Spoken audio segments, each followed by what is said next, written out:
Hey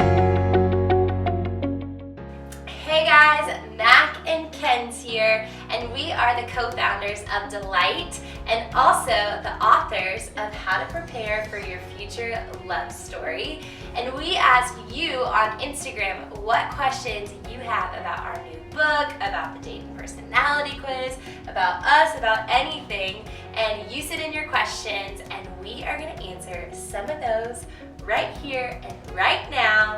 So let's do this. We came up with How to Prepare for Your Future Love Story because of our first book, For the Girl. For the Girl was all the rage. Everybody loved it, and yes, as we just got deeper into that piece of curriculum, we realized that so many women, especially college women in your early 20s, really just need some more direction and even like language around dating and relationships. And we just got thinking and we reflected back on just all the like coffee dates we've been on, lunch dates we've been on with college women, and how so often everybody's like so desiring a relationship. They so badly just want to get married, they want their person, and that is just a sort of like desperate intention to find somebody. And they're just looking, scrambling to find somebody, when really there's a lot of preparing that needs to happen in their own heart, like spiritually maturing, finding like a Christ-centered community, being involved in their church, figuring out how they talk to the Lord, just growing in so many ways, stepping into their passions, all of these things that are so much more important than finding your future husband. And so we were like, okay, how can we best prepare them for this? And that's kind of the beginning of the book. Yeah, and I think the quiz has been really fun too, because we were thinking about it. We had a mentor one time talk to us about dating and relationships in college, and we were talking about how, you know, as college girls, you can't tell a college girl, just don't think about boys, just don't think about dating. Like, that's just not how we're wired. And so we thought it'd be so cool to give kind of, like you're saying, language to how we approach dating and relationships. And I love to think about it because girls, we love to talk about two things, and those two things are ourselves and boys. And so the quiz really does allow you to do that. And so it's been super fun just kind of putting it out there and letting you guys take it, and we're so excited. So the book begins with a full profile on each type. It really dives into your biggest fear, your biggest desires, your best qualities, how you approach singleness, how you approach dating, all these different things. And then the second half of the book is 5 ways that you can start preparing for your future love story. It's things like, Ken's already mentioned them, but spiritually maturing, stepping into your passion, stopping comparison, knowing who you are. And it's really fun because we share a little bit of our story and how we've kind of walked through these 5 things, how we've prepared in these 5 ways. And then each chapter has a really fun workbook element that were designed by our friend Lily, and you are going to love them. They're so cute and so fun, and you'll really just have a really good time, but also an impactful and meaningful time working through each of these things and reading. And yeah, that's what's in the book.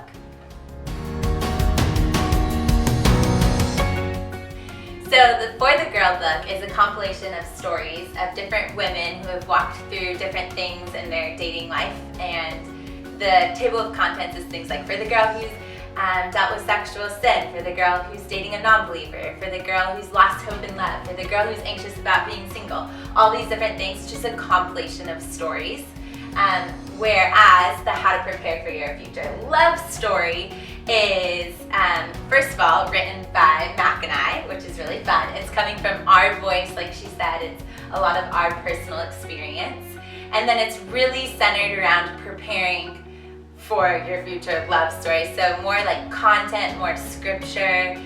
There's that fun workbook element, which I think everybody's gonna really love. And then of course the different types of daters is all integrated throughout the book. So it's much more of like a devotional, I feel like, than just a storybook.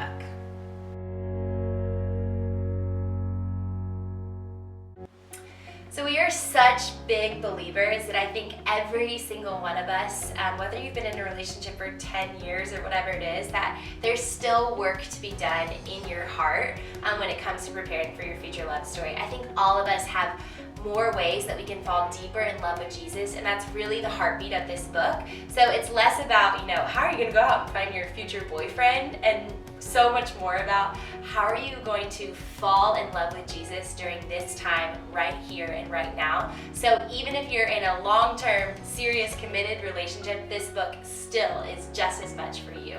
Yeah, I think it even will make you a better girlfriend if you are in a relationship, because I think it will convict you of certain ways that you're responding or acting. It might, it'll just redirect your path and get you closer to Jesus in the midst of it. So, yes.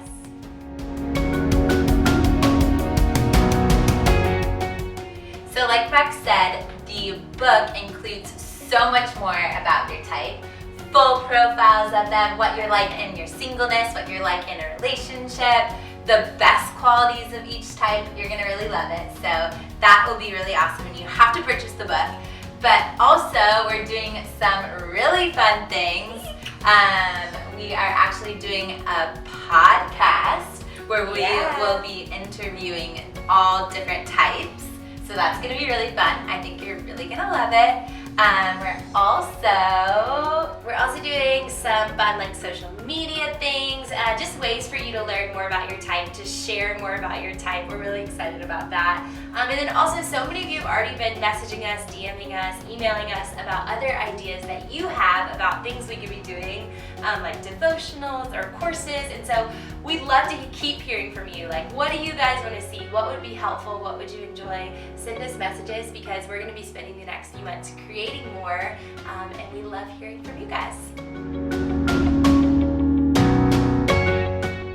Okay, so if you got equal results or close results for a couple of different types, that's totally fine. That's totally normal. It probably just means that you're a little bit of both. So for example, if you got the romantic independent, it might mean that deep down you really romanticize love. You love the idea of love. You love thinking about that, but then on the surface you're also a big dreamer and you're super independent and you don't necessarily need a guy. So I think just read both types and then merge the two, and then you'll probably have a really good understanding of yourself. Now, I've seen some people who have gotten seriously equal results for all 6, and that's crazy, but we would suggest maybe consider taking the quiz one more time and just be super honest with yourself. We call it hard truth here at Delight. You have to kind of give it hard truth, even if it hurts a little. Just be really honest in the way that you answer the questions, and we bet that your results might change just a little bit. There are some questions in there that we always are eyeing, because they're the ones that are ooh, I really hope this type will actually pick this one. And if they're being really honest with themselves, they probably would. So do it. Be honest.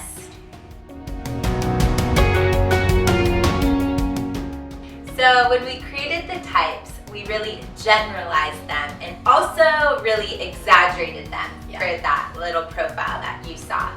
So know that everything in that profile might not relate to you. You kind of have to take it with a grain of salt, which things, there might be some things that really pop out to you and others that don't, and that is okay. It still means you are that type of dater.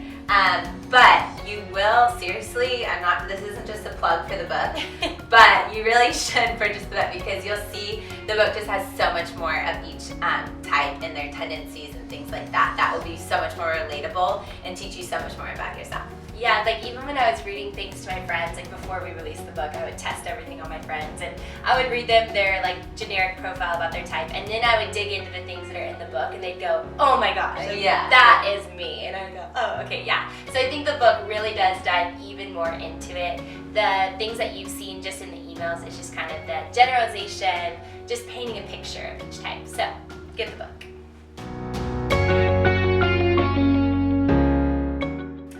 So I am the independent, and I'm the independent through and through. Yes, that's very much me. It was maybe based off me a little bit. Yeah, somebody asked me if I took the quiz and what results I got, and I was like, well, I basically formulated the quiz off of my type, so I haven't really taken the quiz. Yes. But if you take it, what would you get? Yes, I got the FLIRT. So I'm a flirt through and through too. Love attention and affirmation. I love when guys like me, even if I don't like them. It's pretty bad. I yell at her. Also kind of funny. But I'd like to say I'm growing through it. You are. It has been fun because I think when we were creating these types, we were thinking about who we used to be maybe in college and everything like that, and then how far we've come. And so it's really fun and exciting because we've both been investing in truly preparing our hearts and how we've grown and evolved and how the Lord's helped us to be who we are today. So yes, I'm an independent flirt.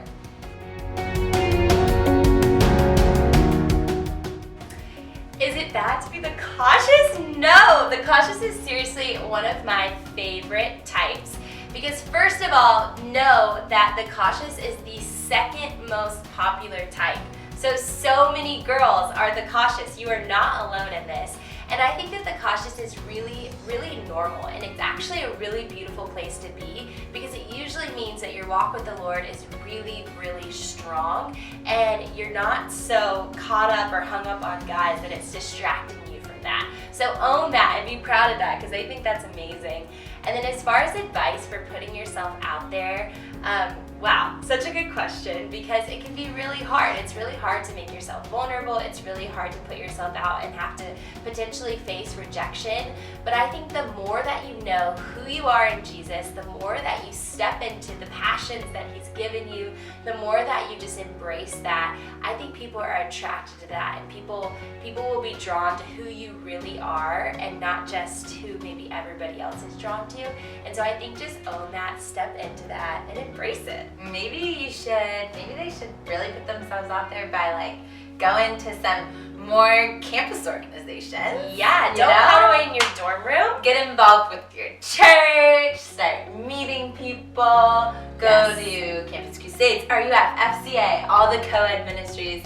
Still go to Delight because you need your girl time. You need your girl time. Yeah. But yeah, put yourself out there. Don't be afraid of it because everybody thinks you're amazing and are gonna see those qualities in you. And if a boy talks to you, don't run away. Just stay and chat. Stay and chat a while. Yeah, that's the only way they're gonna get to know you. So yes, own it. You're the cautious. Woo!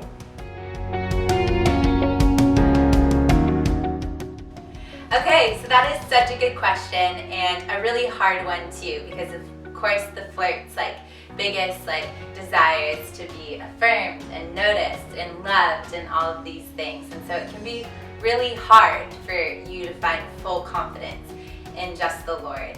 And so what I would tell you is what a friend told me once, and she looked at me and she said, in all seriousness, and she also really knew me, and she told me, Mackenzie, she goes, you are one of a kind.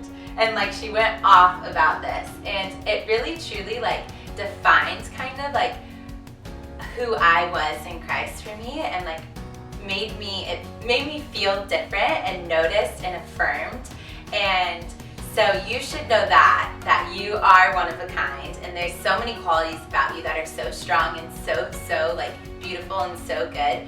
But first you have to believe that for yourself and really know that for yourself, because once you have full confidence in who God created you to be and knowing that you are one of a kind, that you're set apart from the rest of the world, then nothing can stop you. Literally, you won't even care to be noticed by anybody else. Of course, as a flirt, it's gonna be at your worst you might, and at really hard moments in your life, of course, that you might be tempted to do that. I still totally do.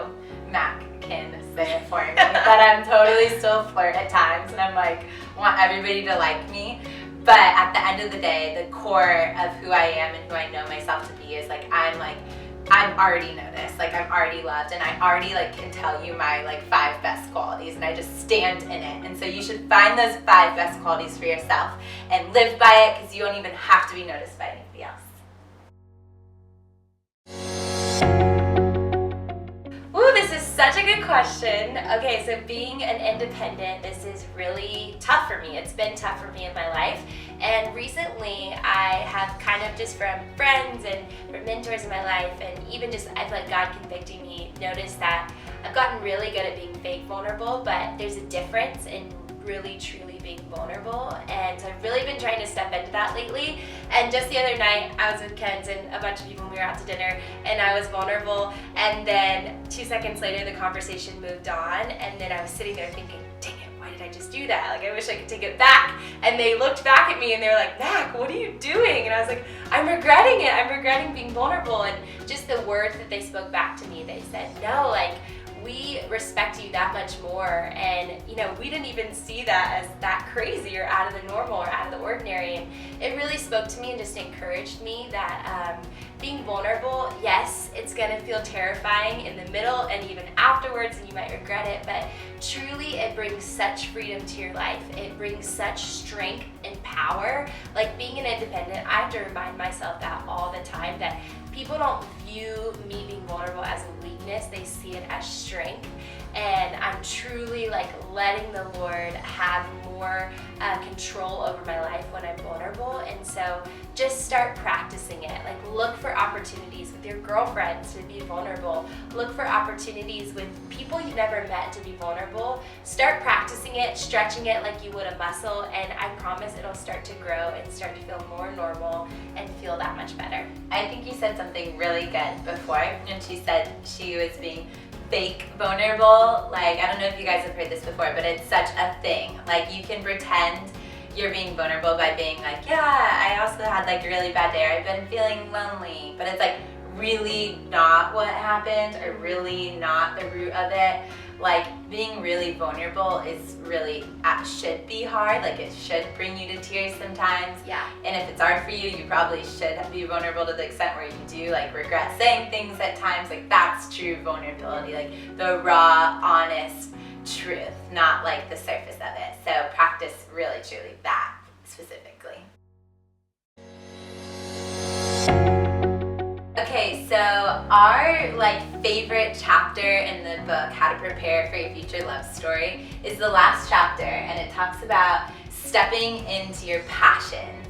And the reason why we love this chapter so much is because it's something that Mac and I have actually really lived out, like in the most growing season of our lives, like in our early 20s. We've literally known each other since we were like 19 and have been together since now we're 26. And those are growing years of your life where you want to be married, like maybe even have a family, where a lot of our friends are doing those things. Just a whole bunch of things that you could potentially commit to. And we have chosen to give our time and our attention to the passion that God has placed, the calling that God has placed on our life. And it has been the most fun, exciting thing. It has not only given like so much life and direction to thousands of college women, but also just like really defined who we were, what we're best at, what our best qualities are. It's given us confidence, independence, like so many things that I feel like a lot of young women don't get to experience when they just commit to a relationship right out of college. And as beautiful that is, and as much of a desire as it might be for you, I would totally challenge you to just first look to what God's really calling you to, because He really might be calling you to be a wife and a mom, and I think He has that for your future, but there also might be something else. And I don't know what order it's going to come in, if it's going to be your husband and then a career, or your husband and a passion, or which way it's going to be, but there's something else more than just a husband. Like, you have so much more of a purpose. And so I would really ask God what that is and where He's leading you, and because stepping into your passions and doing your God-given like calling upon your life is so exciting.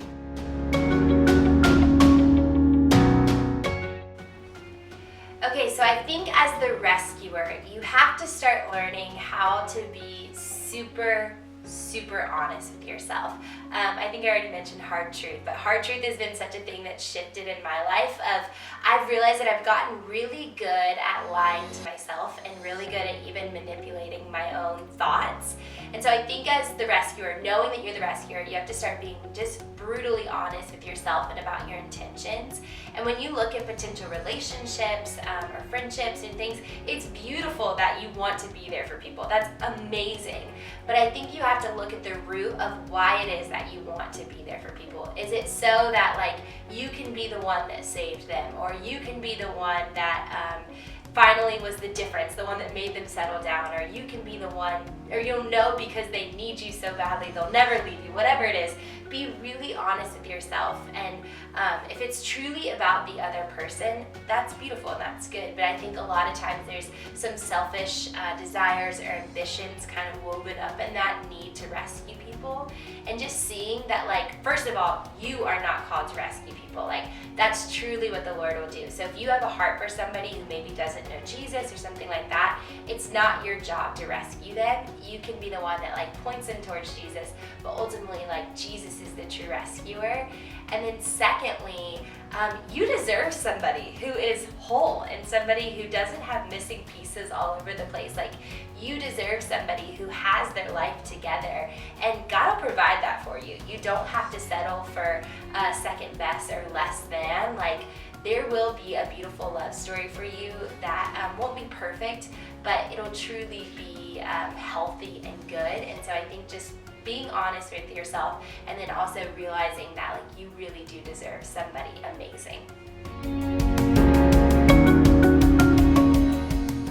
Okay, so we love the romantics. We really think they're just the most fun, loving people. They're the girls who just like love weddings and love, and you just want to like be around them all the time because you know that if you have like a new crush, they're gonna be hype about it. Stoked. Yeah, they are literally gonna be so hype. But yes, as much as we love them, they can often just let relationships distract them from basically all other things.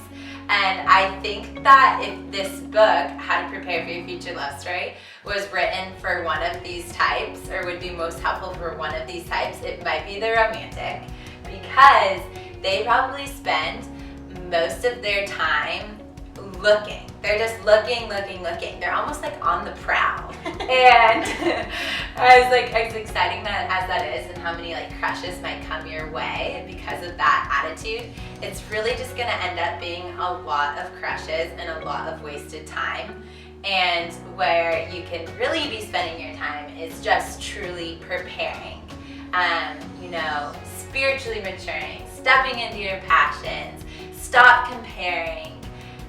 All of these things, there's so much that the Lord has for you right here and right now, like just with you and the Lord, especially if you're in your early 20s and still trying to figure out all those pieces. Like, go to the Lord first, stop looking, just stop like chasing after the next crush, and start like intentionally preparing for what God has for your future. Because like they say, when you're not looking, something usually comes your way. You don't want to get your hopes up because it's not always true, but you can really start preparing, maturing, and you're going to be the best version of yourself for somebody else.